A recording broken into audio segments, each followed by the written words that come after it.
està l'All-Star, el millor partit dels millors jugadors, el partit de les estrelles, no, que li diem nosaltres. Com va ser per tu, d'especial? Va ser una experiència, ara, a mi va ser inoblidable, o sigui, superguai, una oportunitat que, no sé, i també pues, juntar-me i fer un equip amb les millors persones, bueno, els millors jugadors, és, a veure, dona respecte, però el pensar que tu també hi ets a dins és com, uau. I, bueno, aquell partit el vam perdre, però va ser... No, sí, però va ser, no sé, va ser guai. I també, no sé, també es va fer com allà amistats, vaig conèixer gent. Sí, és el record que t'endús. Sí, bàsicament. Tu esperaves? No, per res. Però tu eres conscient que havies sigut de les millors jugadores del Virolai?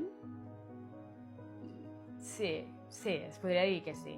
Però jo també, com a l'equip, que l'any passat també era com jugar amb la Laia Sadurní, que no ens coneixíem tant i hem pogut compartir aquest equip a la Copa i que és una tia que una jugona, o sigui, ho fa superbé. Sí. I tal. Però no sé, jo, de cara com aquest any, ojalà tornar-hi, o sigui... Si tu vols, un dels teus objectius a nivell individual, sí, tornar a l'All-Star. Es podria dir que sí, perquè és una experiència molt, molt guai.